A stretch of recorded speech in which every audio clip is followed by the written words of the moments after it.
আমাদের banana ride. Guys মারাত্মক speed. প্রথমে ভেবেছিলাম যে স্পিড হবে না বোধহয়।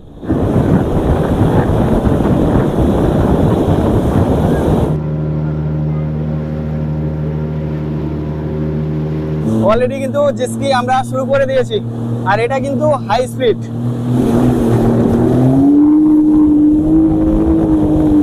এই রাইডটা করতে গিয়ে এই যে এই জায়গায় একজন পড়ে আছে। শ্রীলঙ্কা ভ্রমণের আজকে আমাদের দ্বিতীয় দিনে আমরা তাজ বেন্তোটা রিসর্ট থেকে গিয়েছিলাম কলম্বোতে। যাবার পথে ঘুরে দেখেছিলাম বেশ কিছু সুন্দর জায়গা। সব কিছুই থাকছে আজকের ভিডিওতে।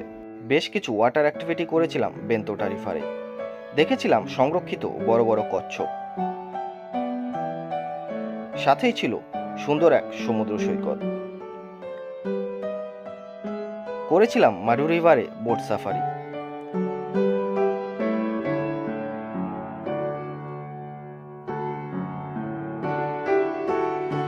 এখানে এসে মনে হলো যে আমার সুন্দরবন দর্শন হয়ে গেছে। এক্সপিরিয়েন্স করেছিলাম ফিশ থেরাপির।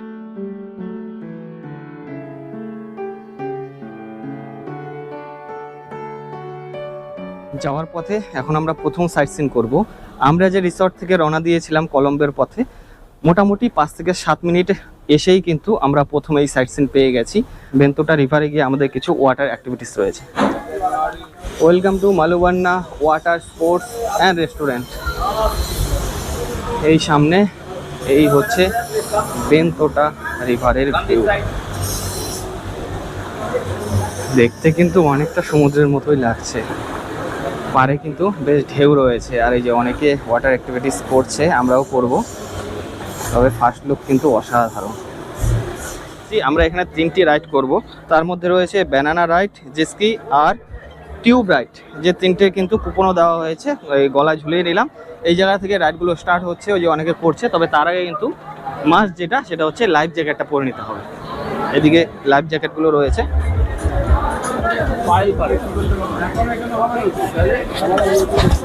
দুটো অপশন আছে, চাইলে 3টে রাইড করতে পারবেন। আদারওয়াইজ এই যে স্পিড বোট রয়েছে এটা দিয়ে বেশ কিছুটা দূরে নিয়ে যাওয়া হবে। এটা একটা অপশন। আর একটা যেটা আমরা করছি 3টে রাইড। এই যে এখানে রয়েছে ব্যানানা রাইড রয়েছে, সোফা রয়েছে, আর ওইদিকে জেসকি।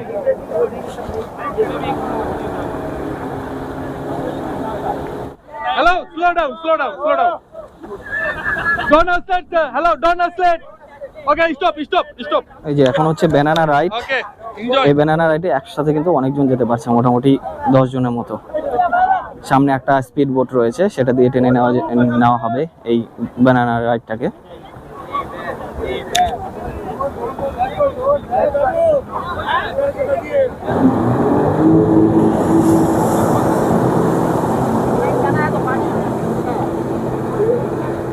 ফাইনালি আমরা কিন্তু একেবারে রেডি ব্যানানা রাইড করার জন্য, আর একেবারে ফ্রন্ট সিটে বসেছি আমি। Back. দেখা যাক কিরকম এক্সপিরিয়েন্স হয়। আই থিঙ্ক এটা খুব একটা স্পিড হবে না। শুরু হয়ে গেল আমাদের ব্যানানা রাইড।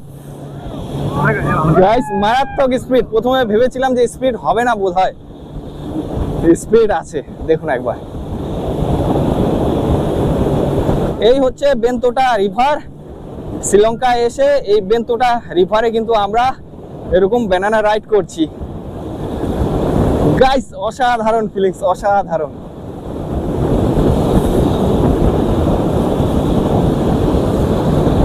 স্পিড আছে, মোটামুটি ভালো স্পিড আছে। আরে বাপরে, মাঝে মধ্যে লাফাচ্ছে আবার।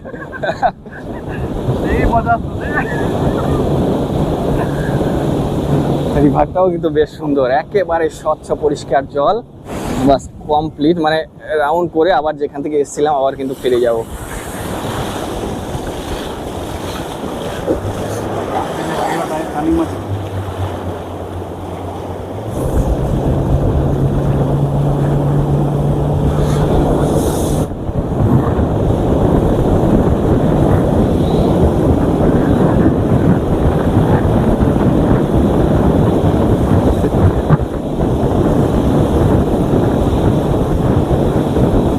সম্পূর্ণ হলো আমাদের এই বেন্তোটা রিভারে ব্যানানা রাইড।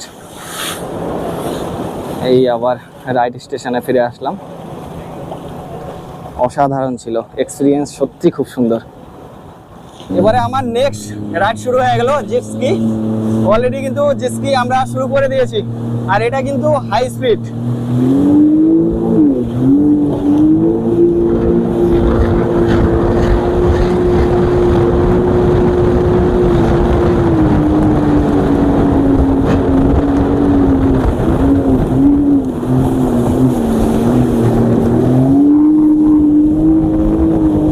সামনে কয়েকজন ছিল, তারা পড়ে গিয়েছে। এই রাইডটা করতে গিয়ে এই যে এই জায়গায় একজন পড়ে আছে।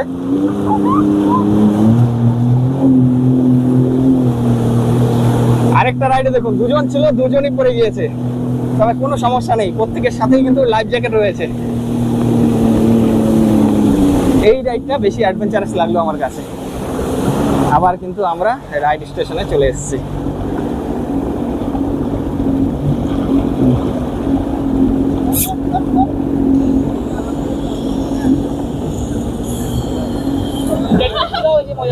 Hi, Baba. Are you okay? Yes. আমাদের ফাইনাল রাইড স্টার্ট হয়ে গেল, সোফা রাইড। আরে বাপ, এটাও কিন্তু ভালো স্পিডে যাচ্ছে গাইস। ওই যে দেখুন সামনে একটা স্পিড বোট রয়েছে, সেটাই কিন্তু আমাদের এইভাবে সোফাতে বসে বসে রাইডটা করাচ্ছে। यहाँ पे ग्रिप कीजिए, पैर से।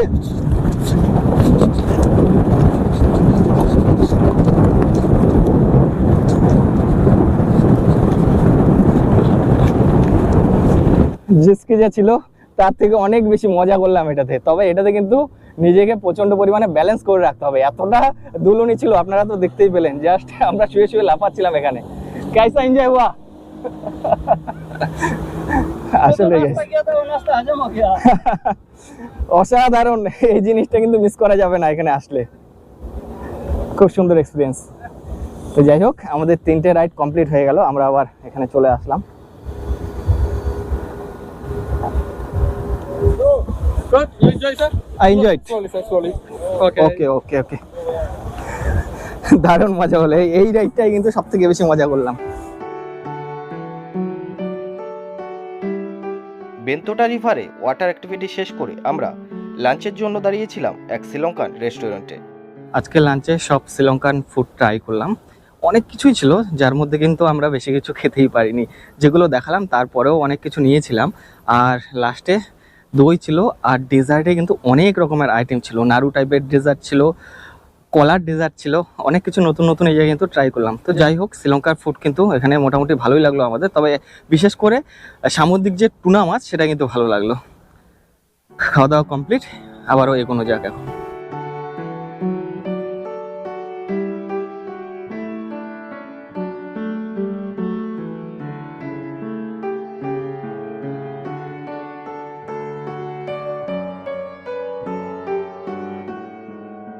ফাইনালি আমরা চলে এসেছি আমাদের পরবর্তী ভিউ পয়েন্টে। এই ভিউ পয়েন্টটার নাম হচ্ছে ইন্দুরুয়া।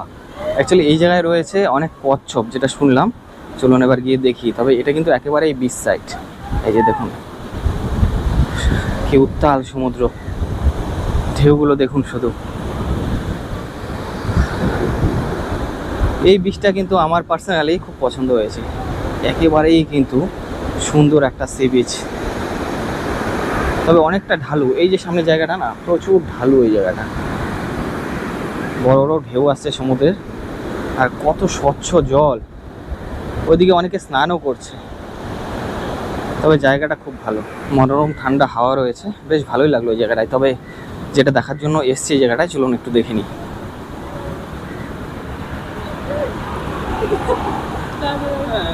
দেখুন সব ছোট ছোট কচ্ছপ এখানে প্রচুর পরিমাণে রয়েছে, সব বেবি কচ্ছপ।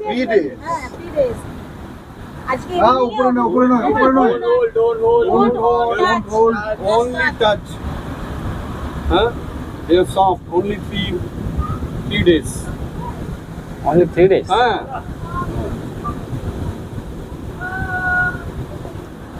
একেবারেই ছোট কচ্ছপ, মাত্র 3 দিনের বাচ্চা। এই সাইডে মনে হয় আরো রয়েছে।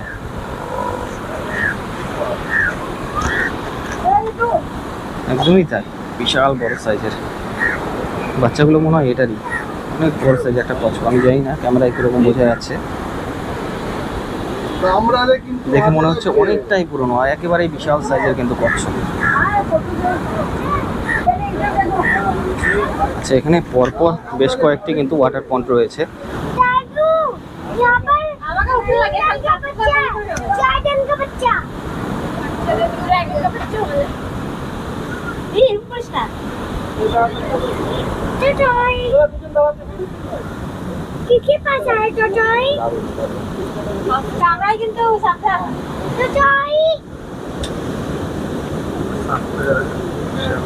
প্রচুর কচ্ছপ এই জায়গায়, ছোট বড় সবই রয়েছে, নিজে হাতে ধরেও দেখছি।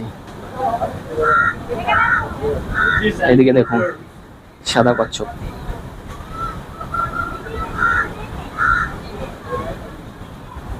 ঠিক এই সাইডে দেখুন মস্ত বড় একটা কচ্ছপ, একটা নয় দুটো রয়েছে, একটু ধরে দেখি। সাবধানে, এগুলো কিন্তু খুব কামড়ায়। এটা দেখুন বিশাল সাইজের কচ্ছপ, সাইজটা দেখুন কচ্ছপের, মস্ত বড় একটা কচ্ছপ।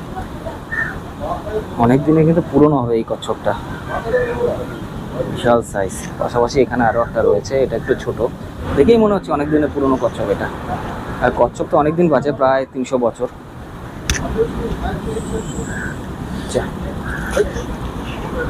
কতই না ভালো লাগবে এরকম সমুদ্রের পাড়ে হেঁটে বেড়াতে, সমুদ্রের জলে পা ভেজাতে, অসাধারণ।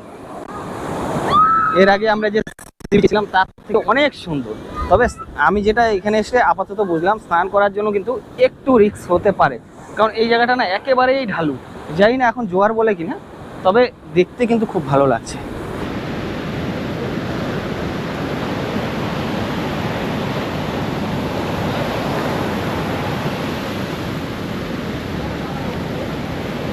এই জায়গায় অনেকটাই সময় কাটালাম। আমার পার্সোনালি এই জায়গাটা বেশ ভালো লাগলো, সি বিচটা এতটাই সুন্দর। তো কিছুটা সময় কাটিয়ে এখান থেকে আবার বেরোচ্ছি।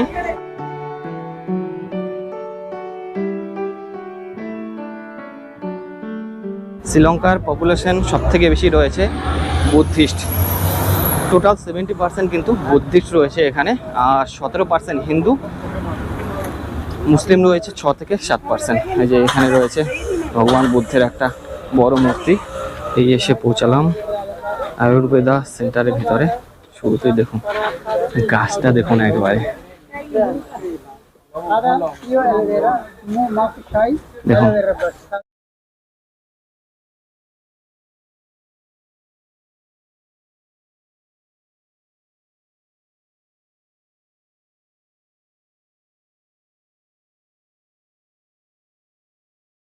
আমাদের নেক্সট ভিউ পয়েন্ট হচ্ছে রিভার বোটিং। এটা হচ্ছে মাডু রিভার। এই মাডু রিভারে এখন আমরা বোটিং করব। বোটগুলো এখানে পরপর দাঁড়িয়ে রয়েছে। তো ফাইনালি আমাদের মাডু রিভারে সাফারি শুরু হয়ে গেল। শুরুতেই কিছু একটা দেখতে পেলাম, দেখুন কুমিরের মতো দেখতে, অনেকটা, দুটো আছে একসাথে।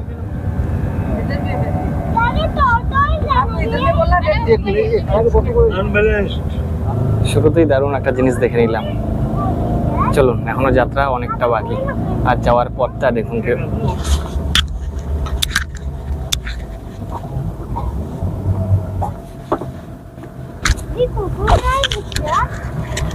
দেখুন সামনে একবার গাছগুলো, মনে হচ্ছে না সুন্দরবনে চলে আসছি, দারুণ লাগছে কিন্তু।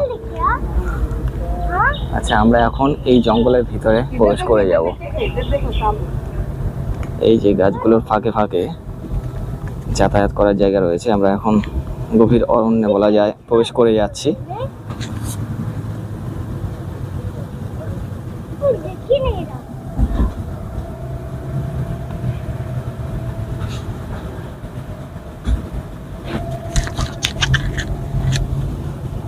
দেখুন একবার জায়গাটা, গাছগুলো দেখুন, গাছের শিকড়গুলো একসাথে কিন্তু জড়িয়ে রয়েছে।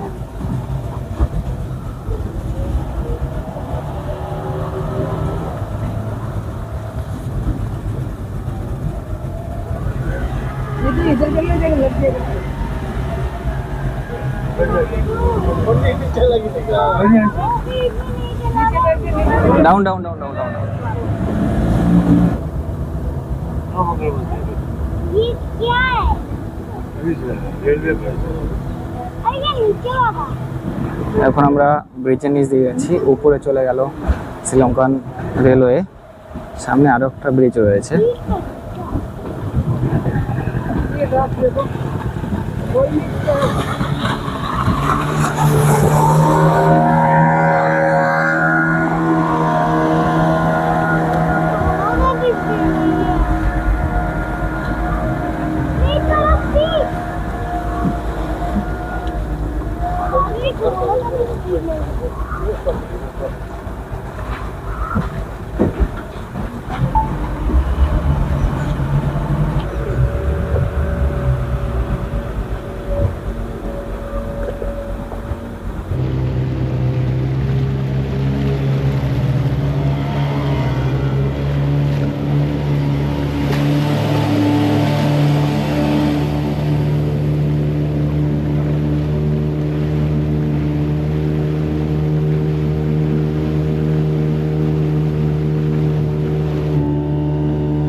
আমি কোনোদিন সুন্দরবন যাইনি, তবে এখানে এসে মনে হলো যে আমার সুন্দরবন দর্শন হয়ে গেছে।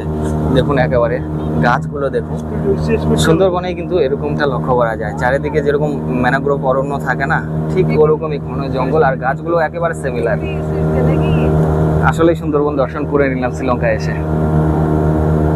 আর রাইডটা কিন্তু বেশ অনেকটাই বড়, মোটামুটি আমরা 10 থেকে 12 মিনিট হয়ে গেল স্টার্ট করেছি, এখনো যাইনি আরো কতটা হবে।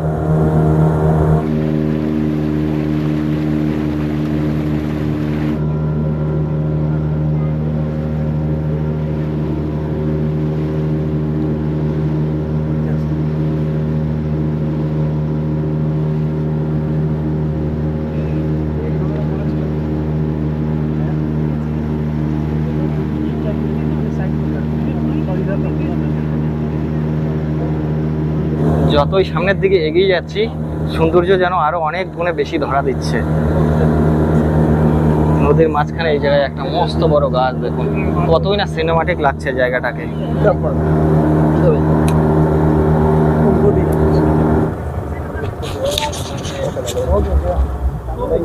আচ্ছা, 20 মিনিট বোট সাফারি করে এখন এসেছি এমন একটা জায়গায় যেখানে হচ্ছে ফিশ থেরাপি। এখানে চাইলে আপনারা ফিশ স্পা কিন্তু করতে পারবেন।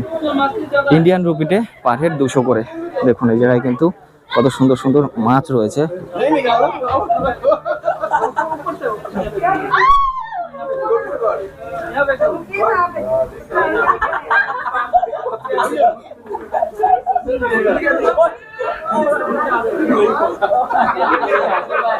আমি এখন চলে এসেছি স্পা করতে, ফিশ স্পা।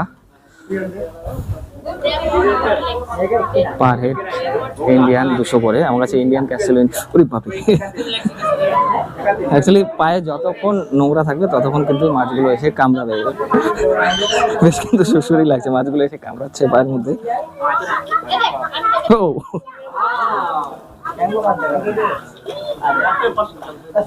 পায়ে যতক্ষণ নোংরা থাকবে ততক্ষণ কিন্তু মাছগুলো এরকম কামড়াবে, মাসাজ হয়ে যাবে।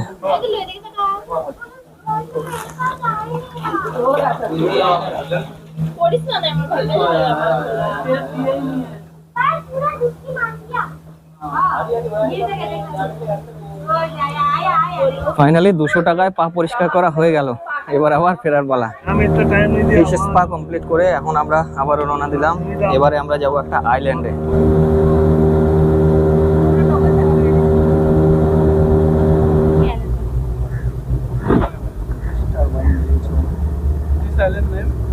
ফিশ স্পা কমপ্লিট করে 2 থেকে 3 মিনিটের ছোট্ট একটা রাইড ছিল, তারপর এসে পৌঁছালাম আইল্যান্ডে। আমরা এখন রয়েছি সিনেমান আইল্যান্ডে। বোট থেকে নেমেই কয়েকটা সিঁড়ি ছিল, তারপর এখানে উপরে উঠে আসলাম। এই আইল্যান্ডটা অ্যাকচুয়ালি দারচিনির জন্য বিখ্যাত। আচ্ছা, এই হচ্ছে দারচিনি, একেবারে ফ্রেশ আর পিওর। एंड आफ्टर मैडम हम लोग दालचीनी झाड़ू बनाने वाला आइलैंड इधर ही है। All is the 64 island.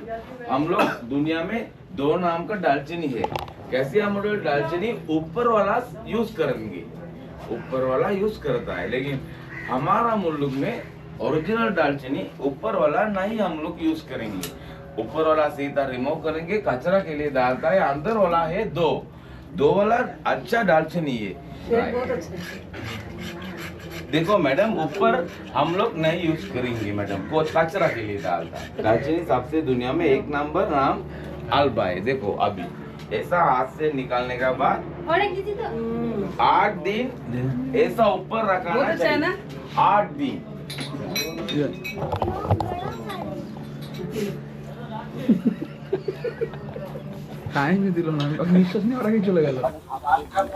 এই যে সামনে গাছগুলো দেখছেন, এগুলো কিন্তু সব দারচিনি গাছ, একেবারে বেস্ট কোয়ালিটি। শ্রীলঙ্কা দারচিনির জন্য বিখ্যাত। পাতাগুলো অনেকটা কিন্তু তেজপাতার মতো দেখতে।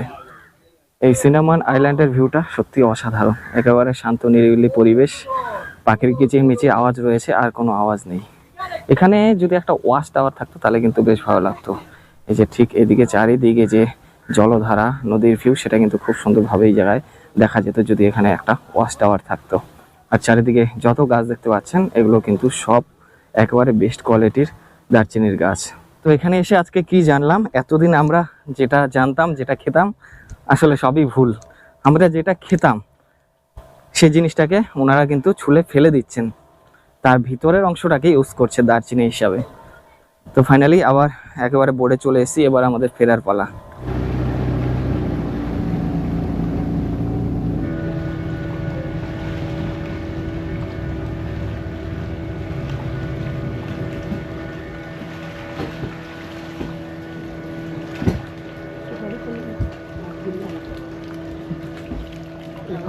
भाई सामने से आ रहा है, एक आ रहा है उधर से।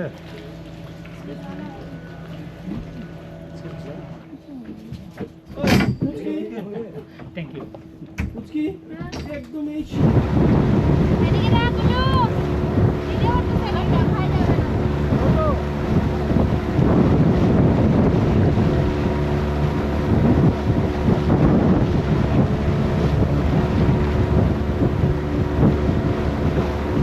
ফেরার পথে দেখুন এই জায়গায় একটা ফ্লোটিং দোকানও রয়েছে, কিন্তু এই জায়গায় নারকেল চিপস এইসব পাওয়া যাচ্ছে। তবে এরকম একটা জায়গায় এসে এরকম একটা ফ্লোটিং দোকান যদি পাওয়া যায় তাহলে আর কি চাই। এটা দেখে কিন্তু বেশ ভালো লাগলো।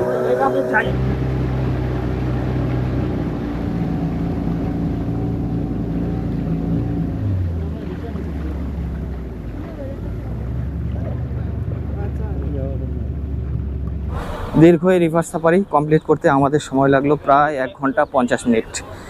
সন্ধেও প্রায় হয়ে আসছে, 6টা 10 বাজে। এখন আর কোথাও আজকে দাঁড়ানোর নেই, এখন সোজা যাব কলম্বোর হোটেলে। আজকের আমাদের সমস্ত সাইট সিন কমপ্লিট করে আমরা রওনা দিলাম কলম্বোর উদ্দেশ্যে। এই পর্বে এতটুকুই। পরবর্তী পর্বে আপনারা দেখতে পাবেন কলম্বো গিয়ে আমরা কী কী ঘুরে দেখেছিলাম।